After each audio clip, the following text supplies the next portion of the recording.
Voilà.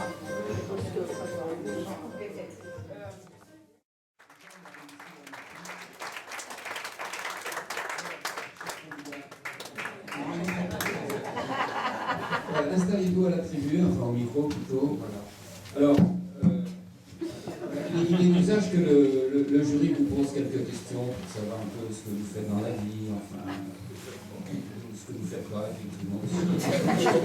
Alors, en deux mots, votre occupation principale dans la vie, c'est quoi? Musique. Musique, mais vous écoutez? Et parler aussi. Oui, mais pas du tout. Et musique. Et musique. Ça, j'adore. Vous adorez, mais vous l'écoutez ou vous la jouez? La musique. Oui, mais on a compris. C'est ma passion. Oui, c'est bien ça. Je l'aime. Bon, voilà un candidat qui... La musique. Oui, c'est entendu. C'est chouette. Ça fait du bien. Ah, mais comment vous comprendre? Quand on commence ou quand on s'arrête. Très bien. Ça fait du bien. Voilà, ça fait du bien comme ça Et s'arrête. que- Vous venez de le dire. Voilà. Rappel au règlement. Merci. Bon. Merci. Alors, vous devez maintenant écouter la musique du balafon qui va vous donner le signal du départ. N'est-ce pas?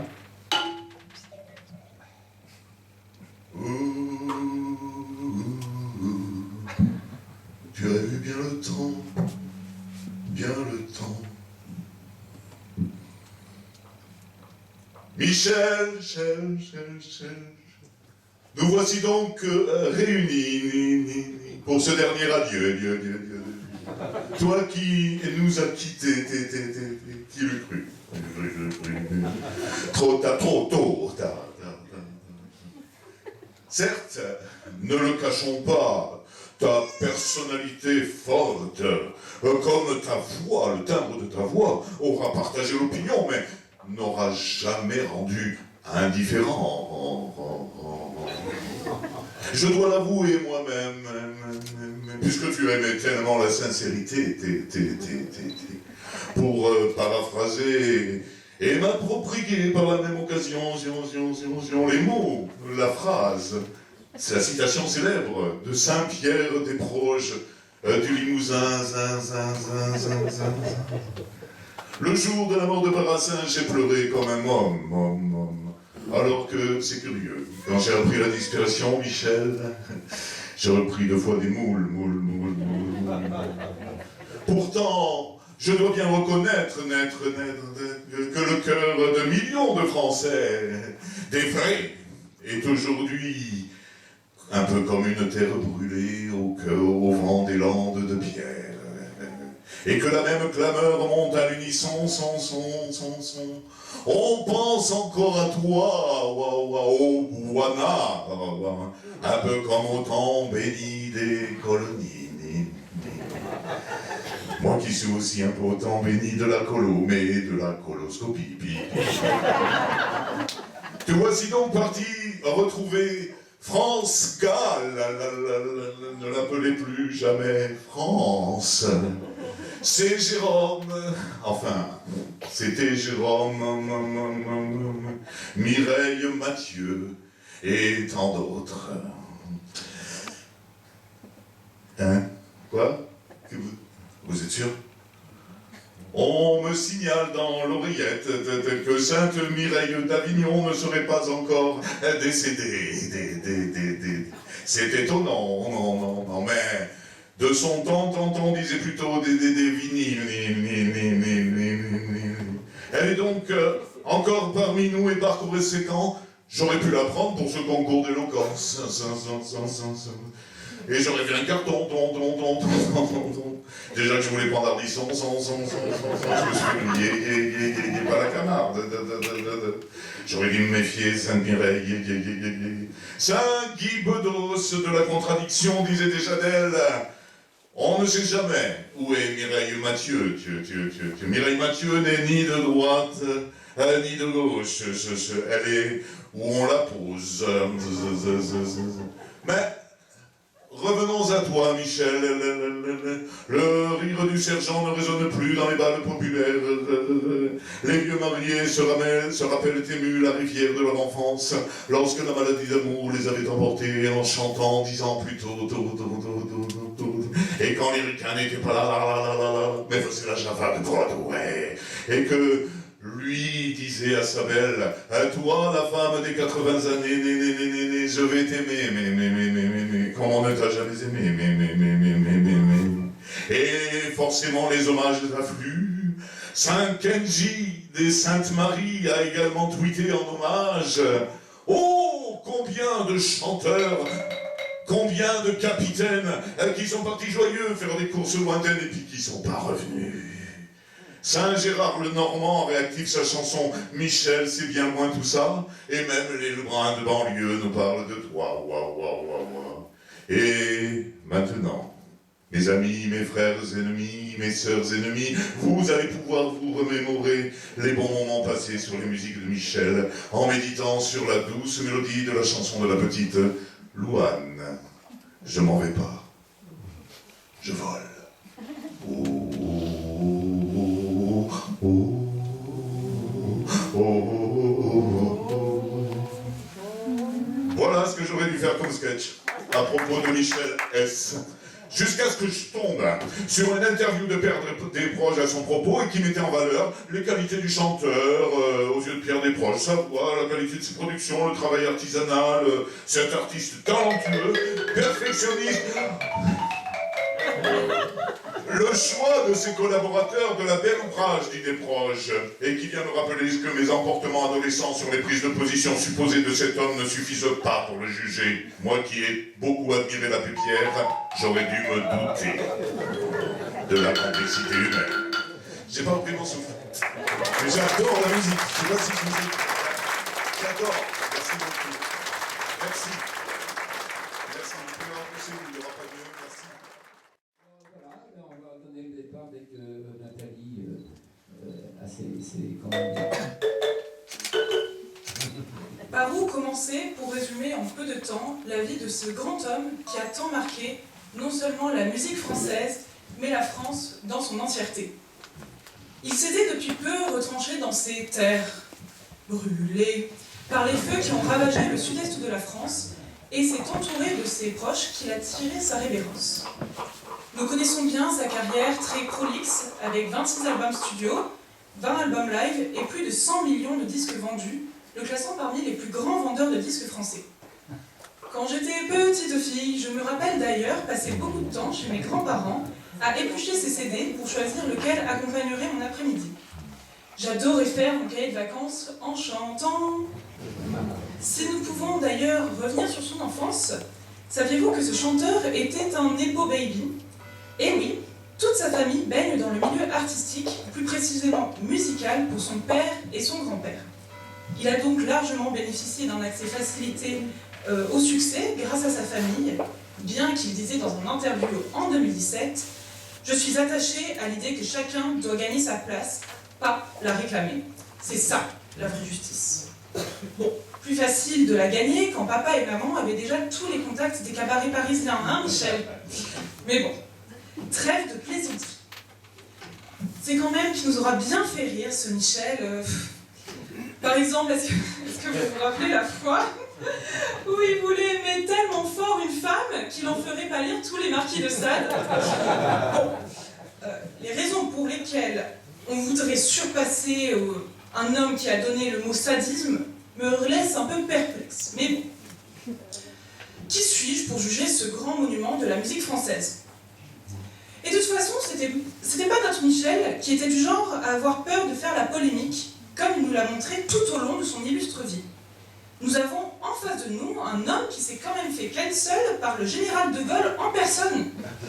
Et oui, peu de gens s'en rappellent, mais la musique L'Éricain, sortie en 1967, a été censurée à la demande des autorités gaullistes et interdite de radio, quand même. Bon, vous me direz, une chanson qui loue les États-Unis au moment même où le général de Gaulle condamne fermement la guerre du Vietnam, c'est pas trop passé au niveau du gouvernement. Heureusement, notre gouvernement actuel a eu le temps de le décorer de l'ordre du mérite.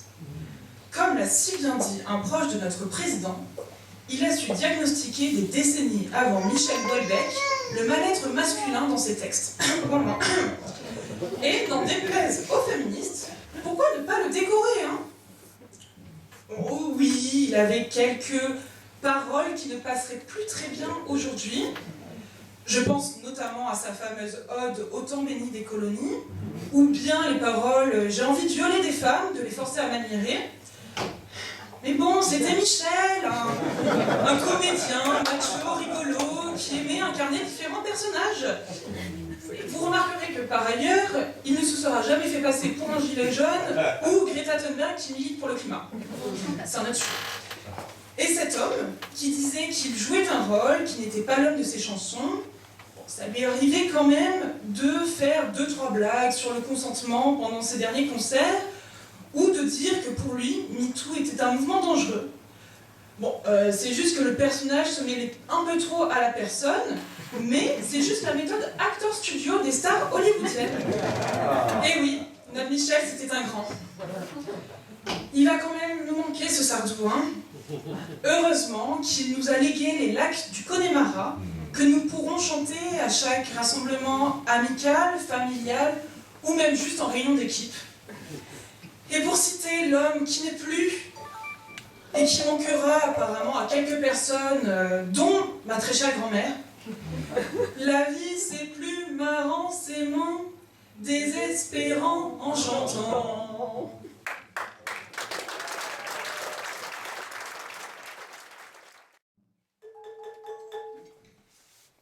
Karine, ce matin tu es morte. Tu es partie si vite. Patrice, ce matin tu es mort, tu nous as quittés si vite. Écrasée par un poids lourd en allant chercher du pain. Je lui avais dit que jouer autant à Candy Crush, ça pouvait être dangereux. Coupé en deux par sa tronçonneuse, en élaguant un arbre en haut de son escabeau, c'était quand même un peu risqué. Finalement, elle est morte comme elle a vécu, sans s'occuper du monde autour. Finalement, il est mort comme il a vécu, comme un con.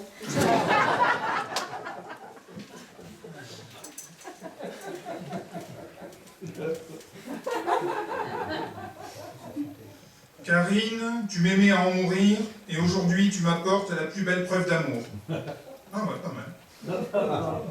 Ta beauté, ton intelligence, ta générosité, ta fidélité m'ont ébloui chaque jour de notre vie commune, et tu m'as offert le privilège de côtoyer un être exceptionnel qui a fait de moi le plus heureux des époux et le plus chanceux des hommes. Ouais, c'est bien ce que je pensais. L'IA, c'est vraiment n'importe quoi. Patrice, ta beauté, ton intelligence, ta générosité, ta fidélité m'ont ébloui chaque jour de notre vie commune. Et tu m'as offert le privilège de côtoyer un être exceptionnel qui a fait de moi la plus heureuse des épouses et la plus chanceuse des femmes. Ou de façon plus réaliste, Patrice, tu es morte et je suis veuve. Dommage pour toi, tant mieux pour moi. Je te répétais tout le temps que tu étais chiant comme la mort. Maintenant, tu sais de quoi je parle. Combien déjà 26 ans de mariage. Pour le meilleur et pour le pire, qu'il disait. J'attendais encore le meilleur. J'aurais dû écouter ma mère. Il faut toujours écouter sa mère. J'ai mis du mien pourtant pour que ça s'arrange, mais le verre était dans le fruit depuis le début. Comme disait le célèbre philosophe Michel Sardou, il n'y a pas de mauvais mariage, il n'y a que de mauvaises épouses. Patrice, si tu étais une qualité, tu serais la prévoyance. Tu as pensé à souscrire une assurance d'essai pour l'achat de l'appartement. Au moins une bonne prise de décision dans ta vie. Patrice, si tu étais un animal, tu serais le paresseux. Une couleur, le gris. Un jour de la semaine, le lundi, pas celui de Pâques. Un objet, un meuble Ikea dont je n'aurais pas su lire la notice. Plus de soirées foot à négocier, plus de films à thème, les Anglais et leur château au 19e siècle.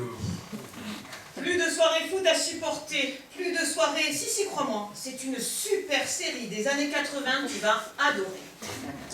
Bon, si je devais faire court, je dirais quelque chose comme... Karine est née un 3 juillet, à Orthez, un soir d'orage, d'où son caractère ténébreux. Elle a grandi dans une famille dysfonctionnelle, avant de trouver l'amour et l'équilibre grâce à son mari. Un homme beau, intelligent, généreux et fidèle. Elle lui a donné 3 magnifiques enfants et a consacré sa vie à une noble mission, les rendre heureux tous les 4. Elle a réussi pour 3 d'entre eux. Adieu Catherine, comme dirait l'autre. Tout le monde déjà. Stop aux digressions, du concret. Né en août, au début des 70s, mais avec 15 jours de retard. Tu as grandi dans une famille de fonctionnaires avant de trouver l'amour et l'équilibre grâce à ton épouse. Tes goûts musicaux particuliers, ton addiction au repassage devant téléfoot, tes choix politiques originaux, tes blagues à deux balles, finalement tu étais un rebelle et un avant-gardiste qui s'ignorait. Adieu l'artiste, tu nous manques déjà. Ah oh, je vais te faire un cauchemar, j'ai rêvé que t'étais parti. Mais pour moi c'était un rêve. Y'a pas à dire, notre couple, immortel. Mortel. Faut que... C'est mon personnage. C'est ton personnage. C'est un personnalité que je représente. Voilà. Michel Sardou. Ah oui, c'est un fan club ou quoi ce soir? Ben oui, tout le monde pensait qu'il était déjà mort. Mais demain matin, on va ouvrir les informations. C'est trop, là. Oui, il y a des mauvaises ondes sur ça. C'est bon le son? Oui. Alors, quand vous voulez. Il nous a quittés, le gars ben ordinaire, Robert Charlebois, le chanteur québécois qui a finalement accroché ses patins pour de bon, une fois pour toutes. Robert, t'as été un gars ben ordinaire. Des fois, t'avais le coup de plus rien faire. T'aurais fumé du pot, ou bu de la bière. T'aurais fait de la musique avec de gros pierres, mais il a fallu que tu penses qu'à toi, à ta carrière. T'es devenu un chanteur populaire. Mais ce métier-là est dangereux. À la manufacture, t'arrivais les deux yeux fermés peintures, les culottes pas zippées, en tort. Tu comptais des farces plates. Tu disais que t'avais fait un flat, que le char partait pas. Tu prenais tout le temps pour rentrer ta carte de punch dans ce lot. La cote! Les deux pieds dans la même bottine, les mains pleines de pouces, les mains dans tes poches, tu joues avec les petits changes comme ça. Il faudrait peut-être que tu te grouilles le cul, titrons-le, envoie, bouge, pédale, patine. Maudite pas, maudit, flan mou. Fais quelque chose! Chante. La chanson québécoise n'attendait que toi, de gros succès qu'avec des mots de chez nous, bien flyés, en joual, je t'aime comme un fou, le monde te lançait des bravos, on te criait encore, c'était parti pour toi, parti sur Québécois, Northern, Western, Eastern, et panaméricaine, tu sais plus pas en tout où t'es rendu. Puis t'as fait une chute, une crise de chute en parachute, et t'as retrouvé ta Sophie dans ton lit avec ton meilleur ami. Surtout ton pot de biscuits à l'érable que t'avais ramassé sur Québécois par terre. Toi aussi t'es par terre, ben d'âme, mort de jalousie, tu te réfugies dans la poésie. Tu câlines Rimbaud. Dans les soirs bleus d'été, tu es allé dans les sentiers, picotés par les blés foulés, l'herbe menue, par la nature, heureux comme avec une femme, t'as préféré aller loin, loin comme un bohémien, bien loin, ailleurs. Tu nous tournes le dos. Pour les States, pour les États-Unis, tu te vois déjà en Sinatra, à Las Vegas. It's been a long flight, babe. It took almost all night, babe. Tu fais ton hostie chaud en anglais. Crée-moi pas. S'il va, ça vaut pas la peine de laisser ce qu'on aime pour aller faire tourner des ballons sur son nez. Ça verrait les enfants, ça dure pas jamais longtemps. Ça fait pleurer personne quand les enfants sont grands. Tu ne fais pleurer personne. Nobody, that's all, man. Passe à autre chose. Incompris, tu colles ton gars en France. Là, tu tombes en amour. T'épouses une Française. Marier une Française, voyons donc. Ça n'a pas de maudit bon sens. Tu découvres de nouveaux mots. Pas tout à fait comme ceux de chez nous. Des mots du dictionnaire. Tout est cartillé. Tu nous chiales ces quelques vers. Never, never, never, never. On est en France, hein? Never. Je n'oublierai Marie Laforêt, décimentée. J'étudie à Paris le béton très contraint train, tout déranché, les yeux d'un coup, je regarde en arrière, je m'ennuie. Et nous aussi, tu nous ennuies en tabarnak. Il est temps pour toi de revenir à Montréal. Trop de bébêtes dans la tête, là. T'as besoin de revoir l'hiver, les aurores boréales. T'as besoin de cette lumière descendue du Labrador qui fait neiger. Sur l'hiver, tes roses bleues, tes roses d'or. Tu veux revoir cela qui tranche où viennent se poser les anges, mais il te faut des ailes. Et si t'avais des ailes, tu partirais pour Québec. Si tu avais plus de gasoline, tu rêverais dans toutes les collines, tu aurais roulé dans la nuit en chantant de jolies mélodies, en nous caressant avec des beaux becs. Mais il te faut plus haut, propulser tes chansons, franchir le mur du son, mixer les rythmes, trouver le ton, les instruments, la voie lactée, nous voir tous avec des ailes. Mais tes ailes s'embrasent, t'exploses en plein vol. T'es cramé sur le bois, parti en boucan, bye. T'es plus dans l'air du temps, enterré 6 pieds sous terre, dans un piano. Un piano noir, un piano noir comme un corbeau, do, ré, mi, fa, sol, la, si, do. Toi qui parlais si haut, dors en paix.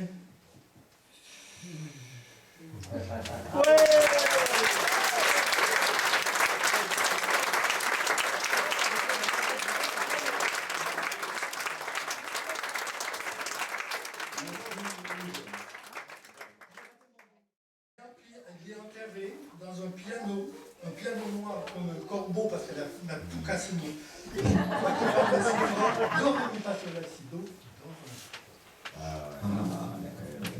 Et toi, tu étais un fan de...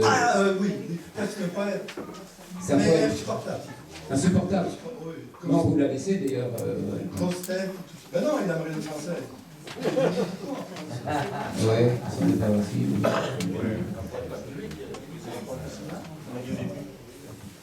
Le rapport avec la chemise Ses habits s'habillaient toujours un peu colorés. Ça fait coloré.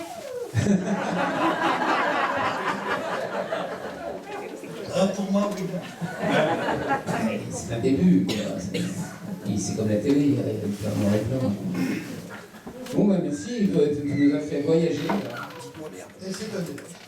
Alors, Tous les Québécois qui épousent des Françaises ne perdent pas leur talent.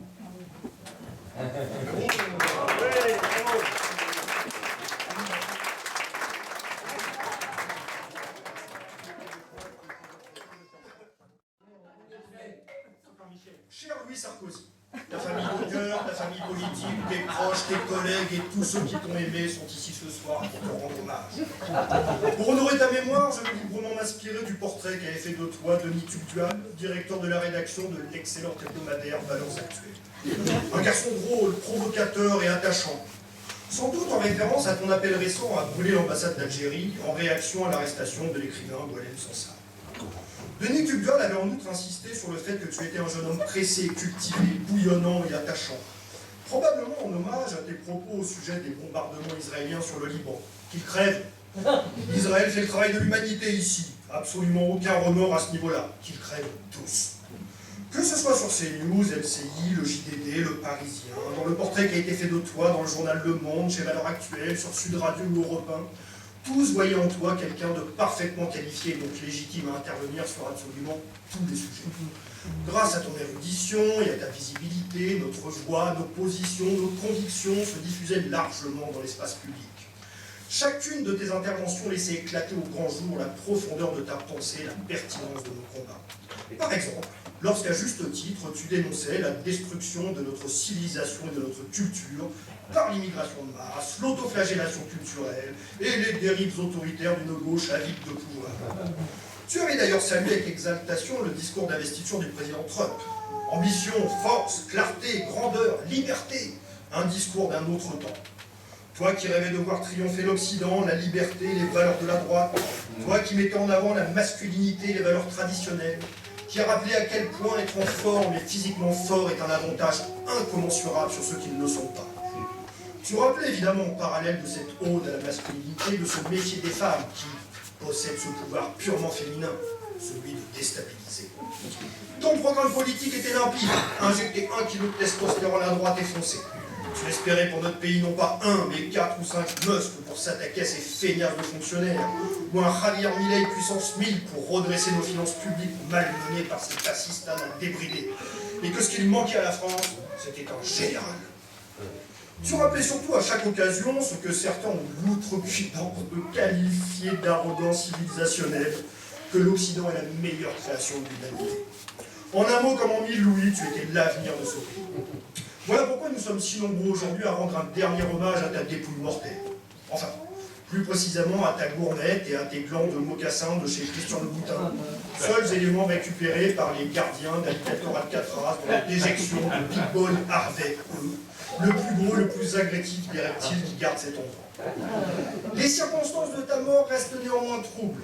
D'après les premiers témoignages, tes cheveux et ta barbe si noire, couplés à ton teint parfaitement hâlé, résultant de quelques jours passés à Carbon Beach, ont certainement induit en erreur la garde nationale en pleine opération d'utilité publique pour restaurer la blanchitude si mise à mal dans nos sociétés. Tu as dû être emmené vers cette prison modèle de Floride, et à partir de là, les avis divergent. Pour nous, et c'est cette version que nous défendrons, tu as courageusement tenté de t'échapper, pour une fois libre, démonter au monde que tout ceci n'était qu'un regrettable malentendu capillaire et cutané, mais ces monstres exotiques ont empêché la vérité d'éclater. Alors je profite de cette assemblée pour redire encore et encore tout mon profond mépris de la cause écologiste qui protège ces bêtes immondes qui pourtant, nous le voyons encore avec cette histoire, sont un danger pour nos démocraties. Dans le camp d'en face, les journaux islamo-gauchistes s'en donnent à cœur joie pour diffuser de fausses informations recueillies auprès de l'équipe de la prison. Équipe qui semble-t-il était binationale puisque composée pour partie de personnel israélien.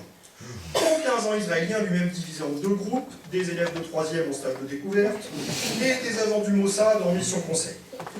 Ces personnes interrogées sous serment affirment que, lassés parce qu'ils qualifient de jérémiades incessants, qu'ils t'auraient jeté à l'eau ou, par l'égard, Harvey avait ses petites habitudes. L'enregistrement de tes déclarations est pourtant révélateur de ta totale innocence. I'm like my father, I'm innocent.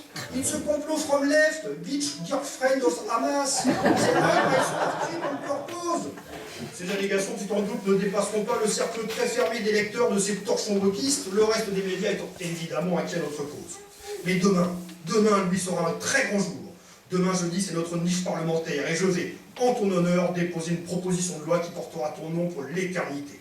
Qu'il soit interdit et passible de peine lourde pour quiconque évoquera le décès de l'un des nôtres, d'utiliser cette formule détestable.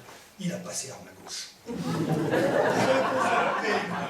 La France des honnêtes gens, les vrais Français, jamais.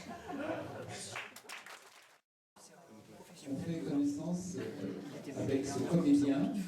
Alors, Philippe, tu peux te rappeler ce que tu fais dans la vie et à quoi tu passes ton temps si jamais tu as une occupation principale qui éventuellement te ferait gagner J'ai eu une occupation, mais qui en aucun cas ne me fait gagner quoi que ce soit. Si vous faites référence à du sonnant et trébuchant, il n'en est pas question. Non. C'est pour l'amour de l'art. C'est l'amour de l'art, c'est la passion brûlante et vive. Oui, je suis comédien, humoriste, plutôt penché sur la chose humoristique. D'accord. Et je me suis laissé dire que vous habitiez dans la région. Alors, nous habitons à Bergerac. Oui. Mais nous jouons dans le monde entier. Ah. Oui, nous avons joué dans Lyon le week-end dernier.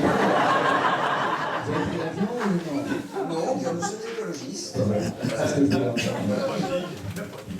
Il n'y avait pas de ligne, ceci explique cela. Il n'y avait pas de ligne.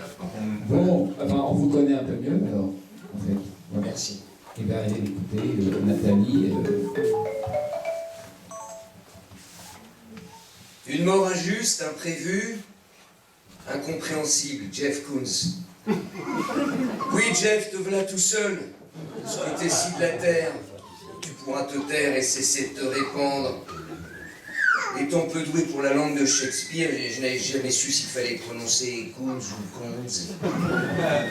Oui, Jeff, te voilà tout seul, dans ton cercueil vuitton capitonné de strass et de porcelaine vernissée, sponsorisé par tes amis chers, ou devrais-je dire, tes chers amis, au centre desquels François Pinault, Bernard Madoff, Elon Musk.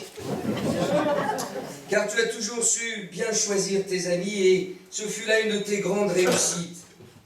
Ta vie d'artiste a commencé par 9 copies de tableaux qui, à peine torchés par tes mains d'enfant, furent exposés aussitôt dans la vitrine de la boutique de meubles de ton père. Copier les anciens.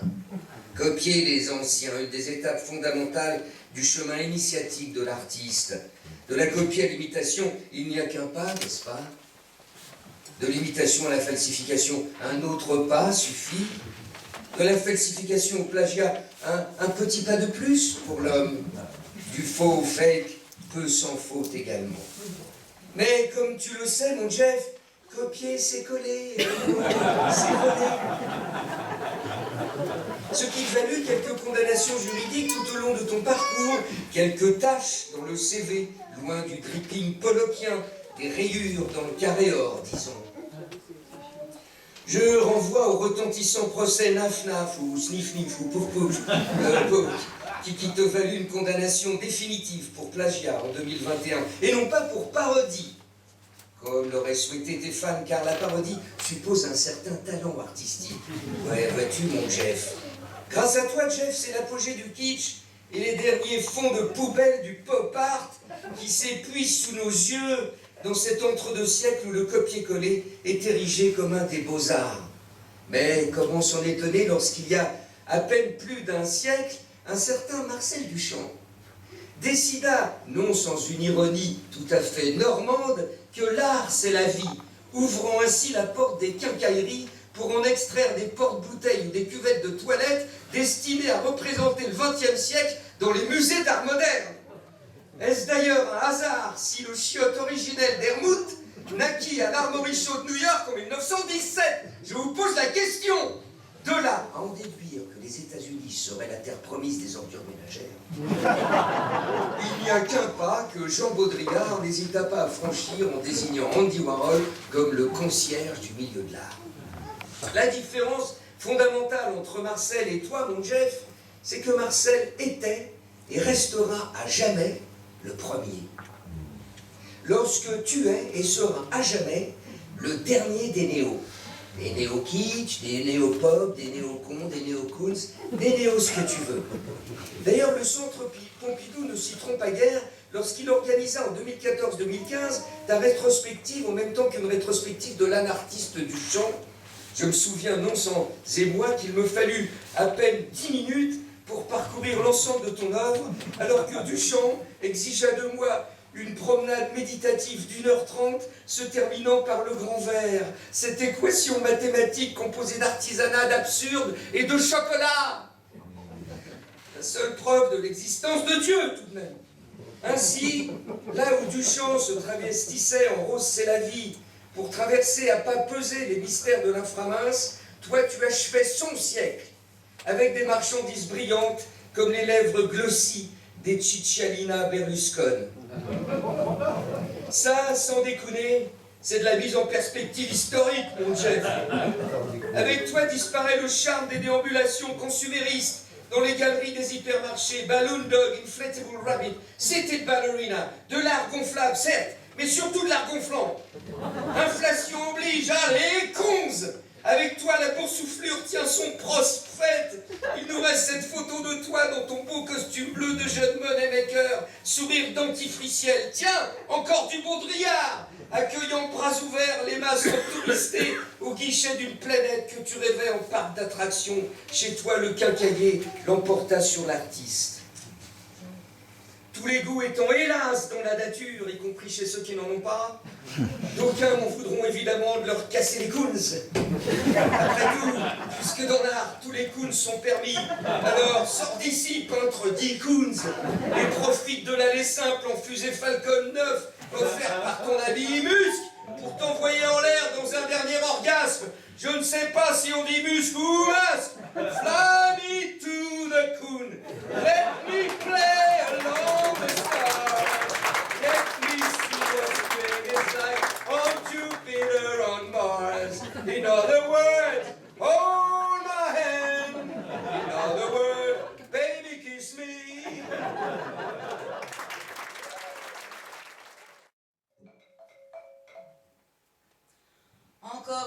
Claude, mais déjà, vous nous manquez. Rachida Dati. Ma Dati, ma Madeleine de Proust d'une plutocratie heureuse. Ma thuriféraire splendide des révolutions françaises. Grâce à toi, existe la liberté, l'égalité, la fraternité. Imbécile trilogie d'une démocratie niaise. Grâce à toi, ô ma Dati, un monde nouveau se fait jour. Une loi, une seule. Si tu peux être forte, très forte, avec les faibles, très faibles. Si tu peux être faible, si tendrement faible avec les forts. Si tu peux être diabolique avec les uns, comme avec les autres. Alors tu seras Dati, ma Rachida. Et 60 ans durant, tu le fus. Alors je me souviens de ton premier hold-up professionnel. Formation juridique 0, n'empêche. Intronisée magistrate sous les auspices de Simone Veil, envoûtée par ton discours si sincèrement démocrate. Éloge magnifique et époque splendide où, talons hauts et foulards toujours Hermès, tu survolais littéralement le tribunal de Bobigny pour surtout ne rien y faire. Que pulvériser façon puzzle, tout qui dame, obstacle vers plus loin, beaucoup plus loin. Et quand, à force de dons de toi, Nico Ier te nommera garde des Sceaux 2007, alors qu'il fut doux le bonheur du populisme rachidien. Un fait divers, une loi. 2 faits divers, une peine planchée. 3 faits divers, je me casse, j'ai de la thune à faire. Décennie 2010, nouveau braquage. Carnet d'adresse entre gens, menace à peine voilée, et là te voilà avocate et députée européenne. Certes, ma Dati, on t'y verra peu, voire pas du tout au Parlement. Mais tous tes petits camarades gardent de toi le souvenir ému d'une politicienne profondément ouverte à toute idée, infiniment crapuleuse. C'est à toi et à toi seul qu'on doit d'avoir porté à l'excellence favoritisme et lobbying occulte. Si parfaites étaient tes fausses factures, qu'on n'en aurait rien su sans un acharnement pitoyable de petits juges aussi envieux que bas de plafond. Mais nous, force vive de la nation, nous ne sommes dupes de rien. Ta comparution en correctionnel pour corruption est à ton honneur ce que la Légion du même nom est à notre pays, la marque des grands. Ton absence totale d'éthique, tes convictions politiques pleinement vides, ton sens aigu de la trahison, ton goût merveilleux de la duplicité, du chantage et de la luxure ont permis que jamais tes mots irrationnels et hypnotiques ne soient en concordance avec tes actes. Dépouiller le bourgeois qui prend sa rigidité pour de la rigueur et laminer la démocratie à coups de « et moi, et moi, et moi ». Et plus, et plus, et plus de mérite Paris, plus de pouvoir, de bijoux, de coups bas, de secrets fielleusement distillés. Et à force d'obstination, ma petite Rachida, de ruse et de déloyauté, bingo! Janvier 24, Renaissance, ministre de la Culture. Et ce sera justice. Qui d'autre qu'une actrice exceptionnelle pouvait, dès l'âge tendre, habiller un machiavélisme à faire pâlir un bourgeois en sainte méritocratie? Qui d'autre qu'une graine de Sarah Bernard pouvait faire manger nos huiles politico-économiques au creux d'une main si tranchante? Toi, Rachida, Rachida Dati, toi qui nous fais aujourd'hui avaler qu'un centralisme absolu de l'information fera d'un audiovisuel réformé des matins qui chantent. Et quel coup éblouissant que cette mort prématurée. De ta planque en Amérique du Sud, regarde-les tous, ils y croient si fort.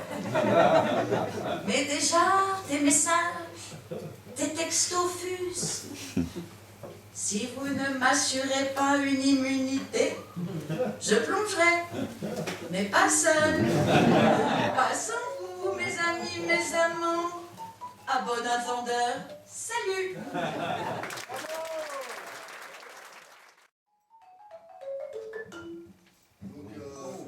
Alors moi j'ai pas de bête noire. Je me refuse à envisager la mort de quelqu'un, même si il y a des gens qui me dérangent, c'est clair, mais bon. Voilà. Comme d'habitude, je vais tordre les tours. Alors la personnalité que j'avais en premier lieu choisie pour cette oraison funèbre est l'enfant que je n'ai pas eu et que je n'aurai jamais.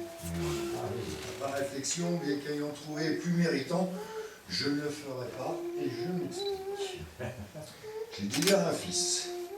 Dès sa naissance, j'ai trouvé merveilleux de m'occuper de ce petit être que j'adorais sans même savoir ce qu'il allait être ou penser.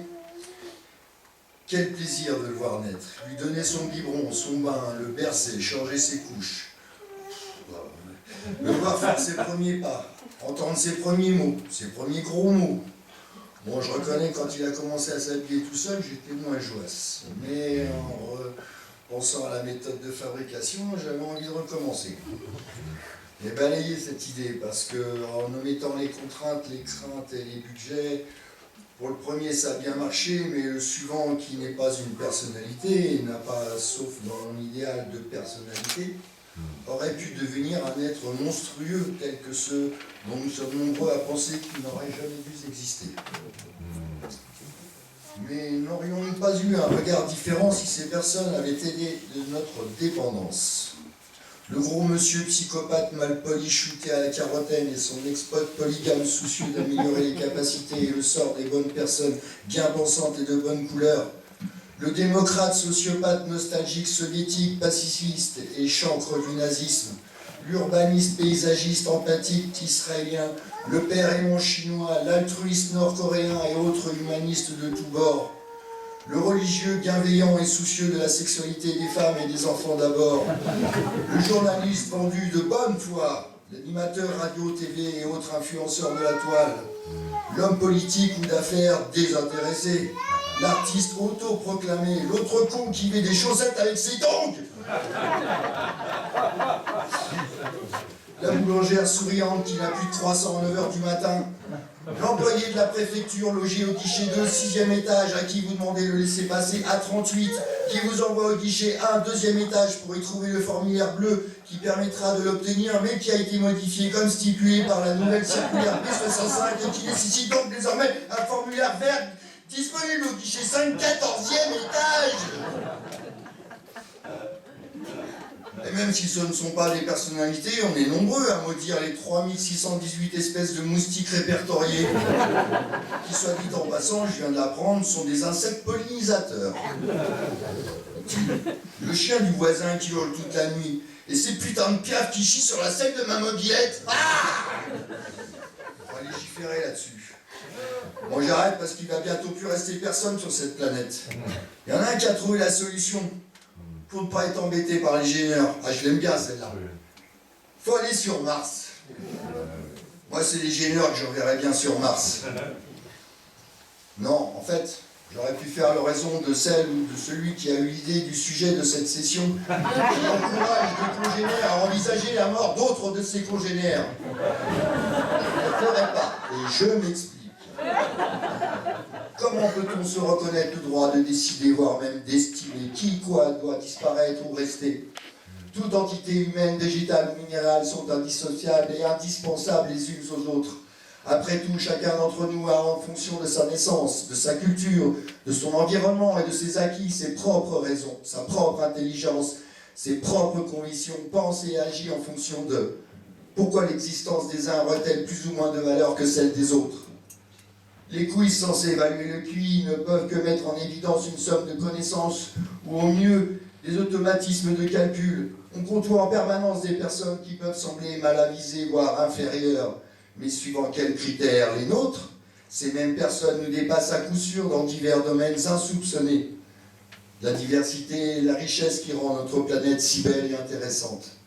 Si la différence vous effraie, imaginez la conformité. Un peuple de clones parlant d'une seule voix, ce serait chiant. Je pense que chacun d'entre nous a le droit et le devoir d'attendre sagement son heure. Quand je saurai qui est l'auteur, l'autrice de notre sujet du jour, je dirai un petit mot pour elle ou lui, le moment venu.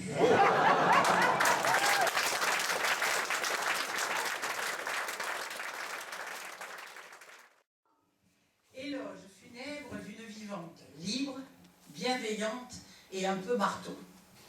Nous sommes en mars 2026. Mesdames, messieurs, chers administrés, aujourd'hui j'ai décidé de mourir. Symboliquement, bien sûr. Pas de panique.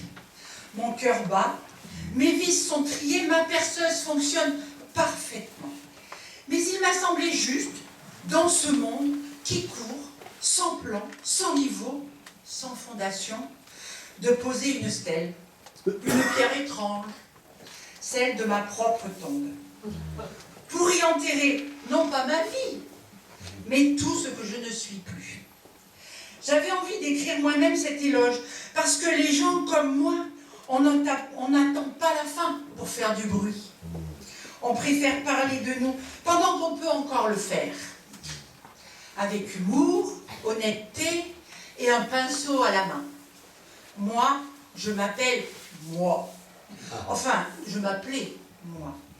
Enfin, je m'appelle encore, mais différemment. J'étais cette personne à la fois méthodique et farfelue, rigoureuse et rêveuse, ingérable, mais terriblement attachante. Une cartésienne qui a lu le discours de la méthode avec un marteau à la main et une planche de Ménès dans l'autre. Je pense, donc je suis, disait Descartes. Moi, j'ai longtemps cru qu'il avait en fin de compte un niveau d'abus dans la tête et des rêves de liberté au fond de ses poches. Voilà ce qu'était pour moi Descartes. Toute ma vie, je me suis engagée et je bricolais le monde pour qu'il tienne debout. Quand il penchait un peu, je sortais le marteau ou une blague, parfois les deux. On m'a dit « Tu es trop gentil », j'ai répondu. Les gens, c'est comme des vieux copains. Même si je ne les connais pas, je leur offre un café et on rigole de nos aventures. Tu es trop libre, j'ai dit. Je suis de celles qui osent tout, même surtout ce que personne n'ose. Tu es un peu folle. J'ai souri. Oui, je dis des trucs qui font rire et réfléchir. Enfin, surtout rire. Moi, j'aimais le bois parce qu'il sent bon. J'aimais la terre parce qu'elle se modèle. J'aimais les gens, même cabossés. Surtout cabossés. Et j'aimais la logique, pas trop serrée, pour qu'elle laisse passer un peu de lumière. Aujourd'hui, donc, je me rends hommage à celle que j'étais, cette bricoleuse des âmes et des planchers où l'on peut bien s'ancrer. Cette femme libre qui posait des fondations sans jamais s'enfermer, qui bâtissait pour que l'on puisse habiter le monde autrement. Des refuges poétiques, des cabanes ouvertes sur le ciel, des habitats libres, réversibles, où le vent avait droit de citer. Cette présence bienveillante, avec une étincelle de folie dans l'œil et des copeaux plein les cheveux. Alors si vous pouviez retenir une seule chose de cette cérémonie farfelue, ce n'est pas une minute de silence, mais une promesse de clarté. Pensez par vous-même, vivez de travers si ça vous aide à mieux voir. Et surtout, construisez quelque chose, même petit, même bancal, mais à vous. Et soyez-en fiers. Merci d'avoir été là et surtout ne m'applaudissez pas. Applaudissez la vie, La mienne, la vôtre, celle que l'on construit. Avec bienveillance et des souvenirs plein la tête, la mère de Palérac vous tire sa révérence.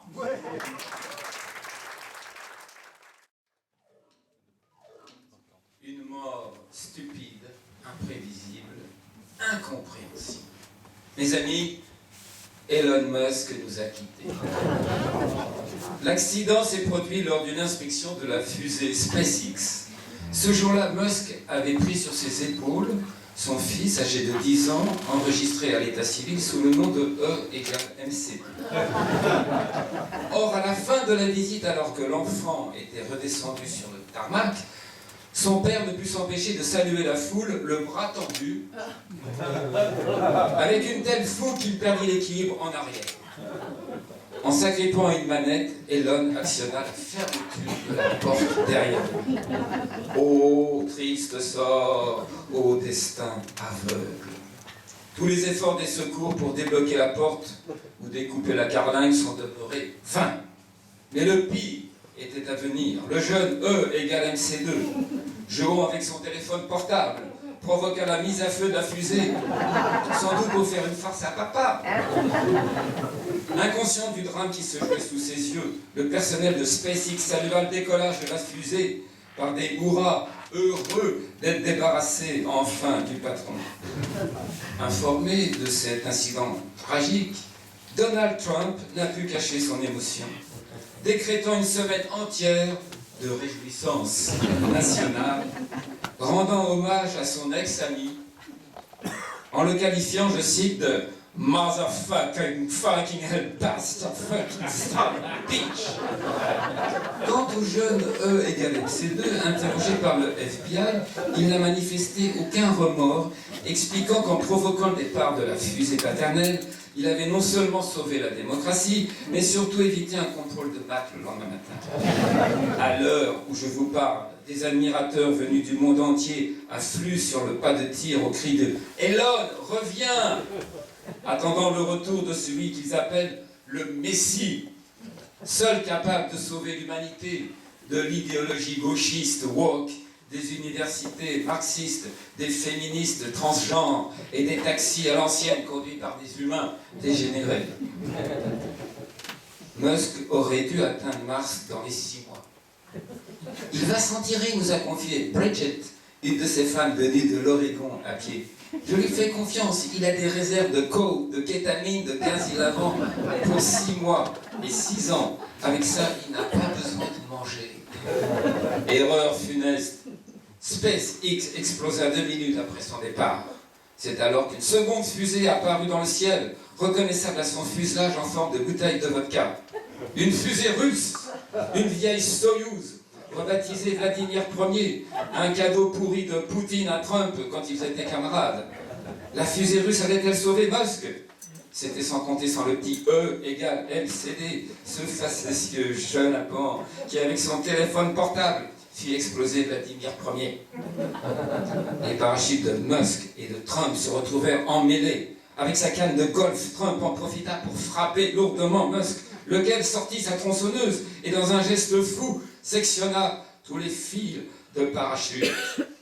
La chute fut verticale, vertigineuse, horrible. Sachez, mesdames, messieurs, qu'on retrouva les 2 casquettes, une rouge et une noire, encastrées dans le béton. 2 reliques désormais exposées à la ferveur populaire. Donald Elon, de merveilleux fous volants. Qu'ils reposent en paix. Nathalie, es-tu prête?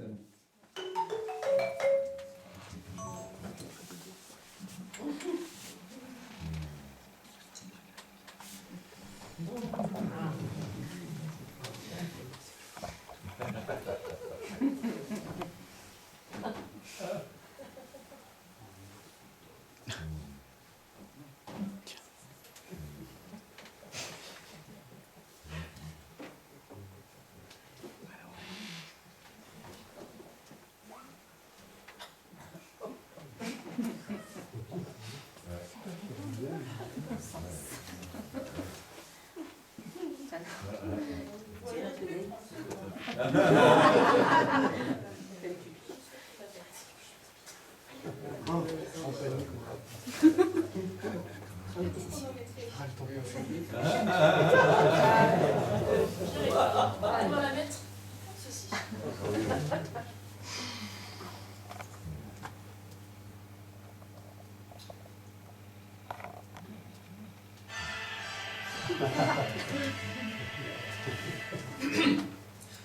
Jésus est mort, j'ai vérifié. Je n'ai pas tort, ça fait 3 jours qu'il s'est pas réveillé. Jésus est mort, j'ai vérifié. Je n'ai pas tort, ça fait 3 jours qu'il s'est pas réveillé.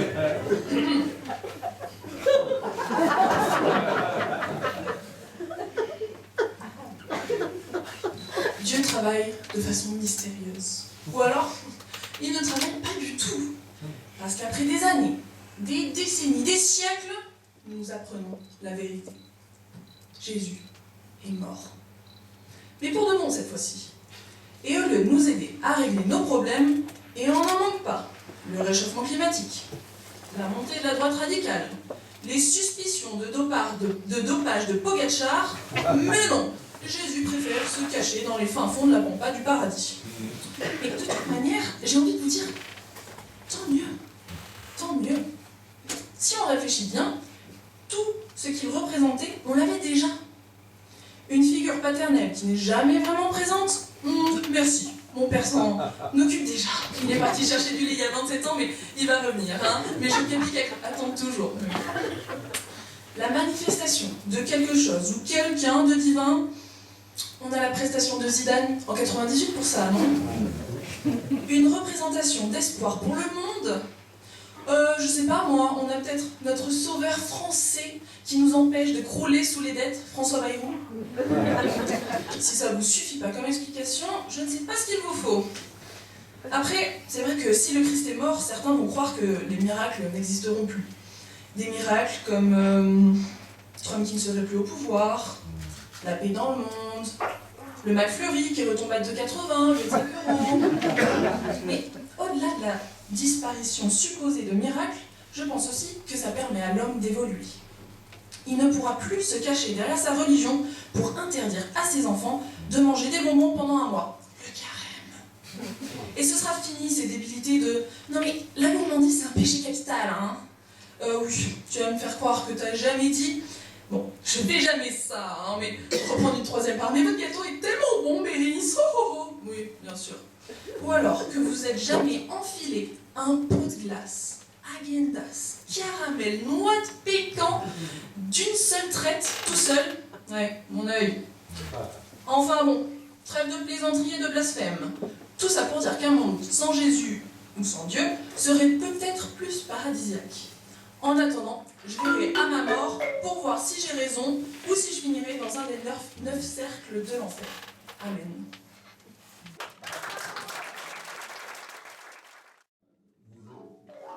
Voilà, très bien. On me dit que Cyril Hanouna est mort. Oh yes! On me dit que c'est une mort injuste, imprévue, incompréhensible. Et pour des raisons obscures, on m'a demandé à moi mon opinion. J'ai longuement réfléchi, ce n'est pas facile de réfléchir à Hanouna, c'est un peu le contraire même du concept de réflexion Hanouna. Ou alors la réflexion dans la mare de Narcisse, et là c'est Hanouna, mais c'est à peu près la seule forme de réflexion qu'ils connaissent. En tout cas j'ai réfléchi et j'en suis venu à une conclusion qui va peut-être surprendre certains d'entre vous. C'est je crois que Cyril Hanouna doit être enterré à l'abbaye de Cadouin. C'est l'idée qui m'est venue. Comme ça, je regardais l'histoire du suaire et tout d'un coup, le parallèle s'est imposé. Comme le suaire, il est adulé par les foules. Et comme le suaire, il est faux. Hasard, je ne crois pas. Mais je persiste. Car c'est en raison de son élégance que Cyril Hanouna doit être entouré à Cadouin. Oui, son élégance, je sais, ça surprend certains chez vous. Mais si, c'est bien son élégance. Voyez le cloître de l'abbaye, si spacieux. Voyez ces colonnes, ces voûtes dans l'église abbatiale qui dégagent ces magnifiques espaces vides où le regard s'élève dans la spiritualité. Eh bien, Hanouna, c'est l'essence même de l'abbaye de Cadouin. Vide est sa pensée, vide est sa moralité, vide est le personnage. Lui aussi, son élégance tient tout entier à ce qu'il est essentiellement composé de vide.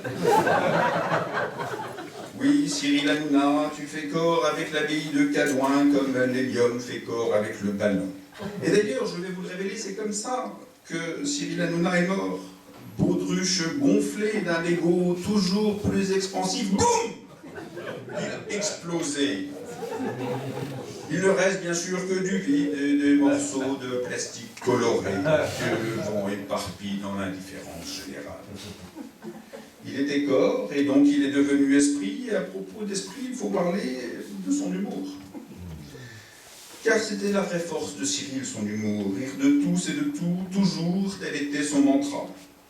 Il était, ça va vous surprendre, mais il était par-dessus tout un maître de l'autodérision, mais d'une autodérision spéciale.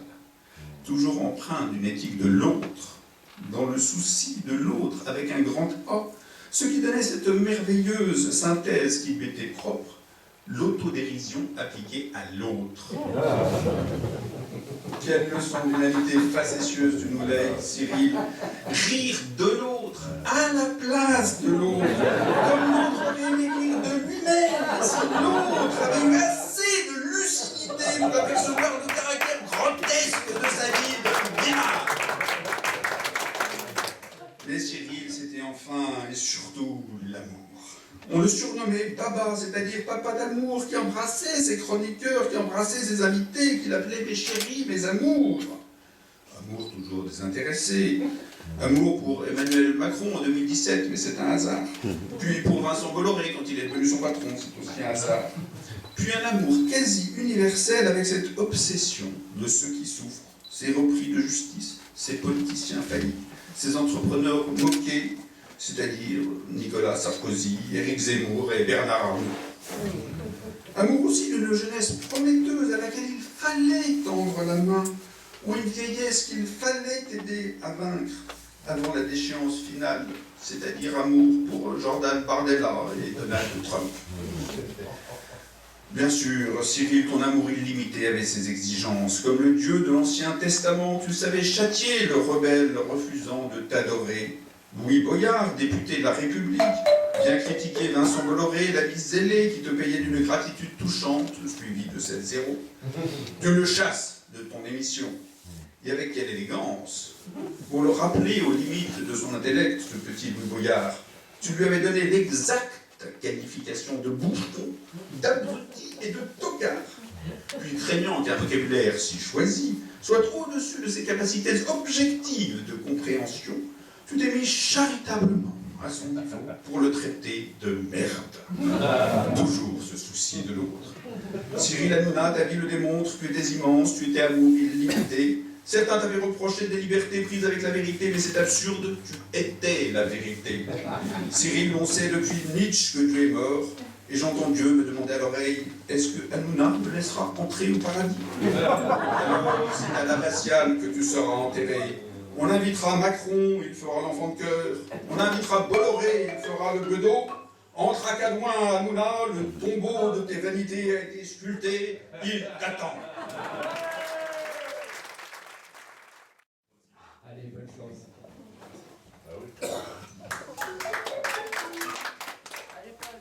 Mesdames, mesdemoiselles, messieurs, gentilshommes et gentes dames, mes bien chers sires, mes bien chers sœurs, et tous les autres, votre modeste, votre humble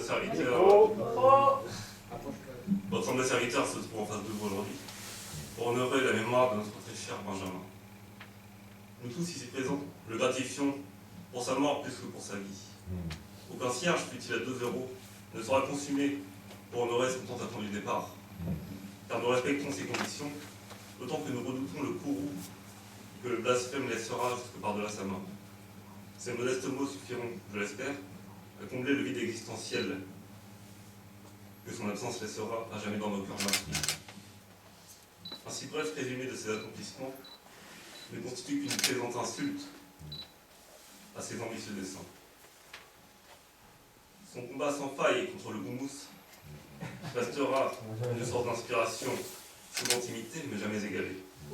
Anticonformiste, ta lutte contre la paix alimentera pour l'éternité, je l'espère, la haine que mérite le Moyen-Oriental moyen.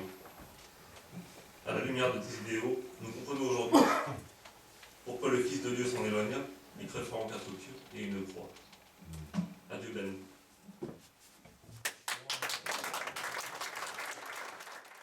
Le prix du public vous est annoncé par Annie. Bravo!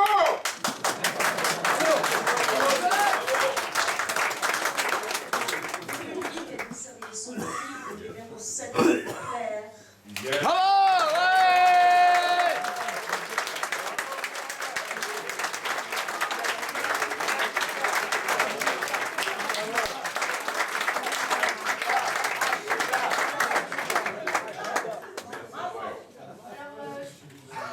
Alors voilà, tu as gagné un prix, un super prix. Ben oui, ne parle pas les mains vides. Ça s'appelle exercice de stèle.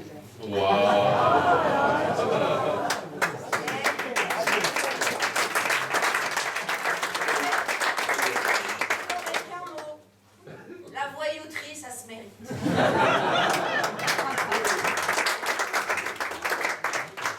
Et je vais annoncer maintenant le prix du jury qui est décerné au couple Patrice-Karine.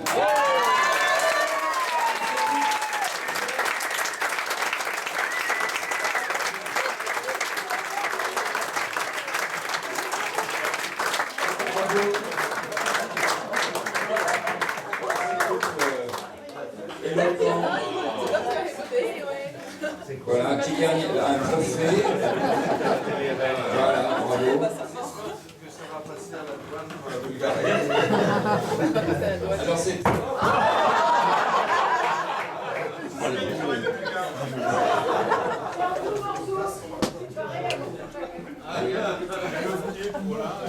Yeah! Oui, c'est plein de cocaïne.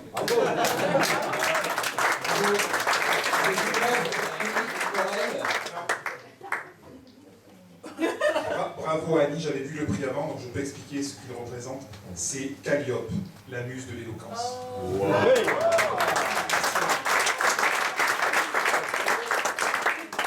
prix pour ma muse.